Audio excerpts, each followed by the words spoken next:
What is up, everybody, and welcome back to another episode of the El Pearly Show. I'm sorry about the format change and the fact that you guys don't get to see my face today, but I wanted this video to be relatively topical and not completely outdated by the time it reaches your subscription box. I'm also aware this video is far from original, but it's one I've wanted to make for a little while now. I wanted to make it before Xbox and PlayStation both decided to shit their pants earlier this week, but the question I'm asking today is the video game industry crashing, not in the future, but right now? Let's talk about it. Like I said, I know I'm far from the first person to yammer on about the state of gaming for just long enough for those delicious 10-minute ad rolls to hit, but I think as the resident boomer zoomer, I can give a semi-unique perspective on the broad health of the video game industry. My opinion is going to end up somewhere between broccoli head and doom-loving millennial. I'm not a boots-on-the-ground journalist or an industry insider, just a guy that's been playing video games for a long time. For reference, I'm 27 years old and I've been playing video games since before I could read. So I've been around long enough to remember when people said the video game industry was collapsing in 2011 when Battlefield 3 made a mandatory paid multiplayer pass to play online to try and fuck over people who bought the game secondhand, which I still think is total bullshit, but that's not the point here. My point here is that people have been saying the video game industry will crash for well over a decade, maybe longer than some of you watching this have been alive. So what exactly does a video game industry crash even mean to us as the consumer? Well, for that, we can make some comparisons to the infamous American video game crash of 1983, where video game industry revenue dropped almost 97%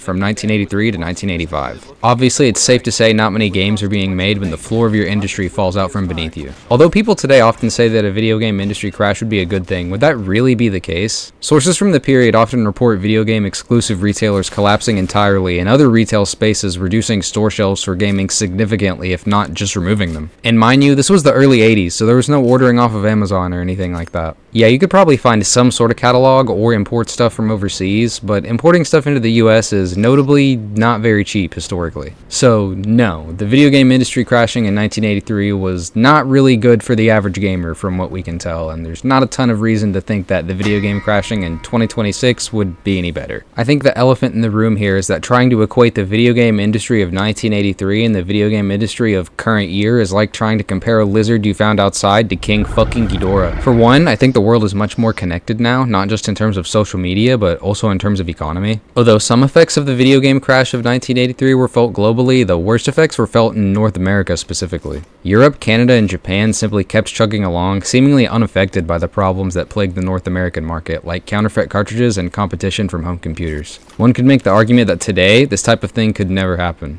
Although piracy does still affect a game studio's bottom line, I think the vast majority of people simply prefer to buy the game just because pirating video games on modern consoles is not exactly hard, but time-consuming and kind of a pain in the ass. Video game piracy for PC gamers is much easier, but it is also a much smaller market and also isn't without its own set of risks. But all of that is to say is that digital access to games would have likely prevented something like the 1983 crash from happening, since you'd be able to buy a game from a trusted source like the PlayStation Store, instead of the untrusted source of a dusty bin at a roadside store in the mid-80s, because that's usually where you could find cheap video games up until pretty recently. I still remember seeing N64 cartridges for sale for about $5 when my grandparents would stop at yard sales and thrift stores while they lugged me around town. However, as I previously mentioned, the video game crash of 1983 cannot be posited as a direct analog to the possibly impending video game crash of current year. Obviously, we've mentioned the creation of the internet as a game changer, no pun intended, but the rise of video games as a digital good cannot be understated. The video game industry now makes more money than movies and music combined, so we can't say that the industry is starving like we could in 1983. In fact, video games are now more of a cultural mainstay than they ever have been. So why are we seeing more and more cost-cutting measures like rounds of layoffs and the recent stoppage of physical production of games? In my unemployed opinion, AAA video games today have the opposite problem that they did in 1983. Games in 1983 were too cheap to produce, allowing third-party publishers to flood the market with low-quality copies. Games in 2026 are too expensive to produce, leading to ballooning budgets, unsatisfying products, and sales measures that fail to meet expectations. Modern video games are similar to a movie in the way their budget works. Somebody smarter than me can probably tell you more about this subject, but essentially, a movie needs to make about 2.5 times its budget in order to break even. Even a monkey can understand that this means that a bigger budget will mean that you need to make more money. But then you've really got to consider, just how many people can you reasonably expect to go see your movie? People have lives, you know?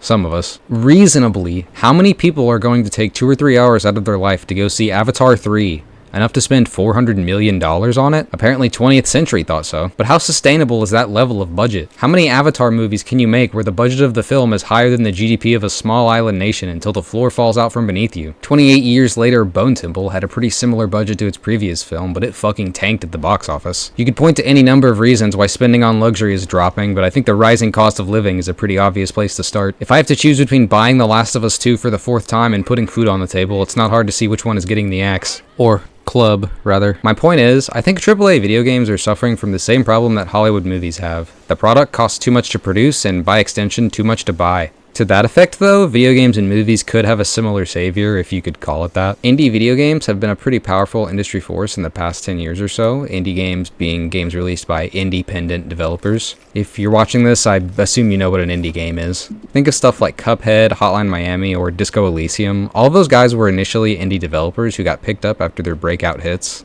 I think similar to how the games industry experienced a wave of indie releases in the mid to late 2010s that sort of shook the establishment, we're kind of experiencing that with indie filmmaking right now. Just look at the recent box office success of stuff like Obsession and Backrooms. People are starting to realize, hey, why should I go out and see the big budget Hollywood movie in the same way that people realized, hey, why should I buy the AAA video game instead of the indie video game? Hell, if you look at something like Minecraft, it started out as an indie game and then was so popular it became a Hollywood movie. The recent shakeups at the box office are certainly interesting, but movies are far from my expertise, so I will stop the comparisons. I'm sure if I made some foolish, egregious mistake, then somebody in the comments will let me know about it. I just wanted to make this video and share my perspective and talk a little bit about what's been going on with games recently. I know I'm far from the only person out there right now claiming that the sky is falling regarding some of the recent news, but these are kind of some thoughts that I've been jumbling around in my head for a while now. Is the game industry gonna crash? Maybe? Would that be good for the average gamer? Maybe? While classic gamers could surely weather out the storm of a few years with no new releases, the prognosis for basically everything beyond an Xbox 360 is especially grim. Games as a service means that an always online game is almost surely scattered to the wind whenever the powers that be behind it weigh the server costs against the profit and decide it's time to pull the plug. This can range from years after the game falls out of mainstream popularity to before the game can even develop object permanence in the case of things like Multiversus or Gigantic. That's for sucking! Yeah, I hate to be the bearer of bad news here, but if there actually is an industry-wide gaming crash, you can expect a lot of old games to go dark as well. You can always hope for some kind of fan revival of the servers, but those things are never guaranteed and often have their own set of problems. I also would love if we saw another golden age of gaming after the industry crashed, where we see a return of stuff we like couch co-op, and a lack of stuff we hate, like games as a service, but I don't exactly think it's realistic to expect game companies to kill their golden goose with microtransactions, as detested as they may be. Anyways, that about covers everything I had to say today. If you need a TLDR in the video, it's this. Not to say the end times are near, but I do think we're on the edge of a video game crash where we stop seeing as many big budget AAA games for a few years. It seems like they're definitely already slowing down, but I don't honestly pay attention to a lot of new releases, so I could be wrong. I think Grand Theft Auto 6 is going to be a huge factor in this, one way or another. Grand Theft Auto 6 could be so good that it crashes the industry because nobody wants to buy any other game because they're too busy playing Grand Theft Auto 6. And Grand Theft Auto 6 could be so bad that it crashes the industry because nobody ever puts faith in a AAA game after that. We're really just going to have to wait and see. But that pretty much covers it for today's video. Thank you all for watching. Keep those lungs healthy. And see ya next time.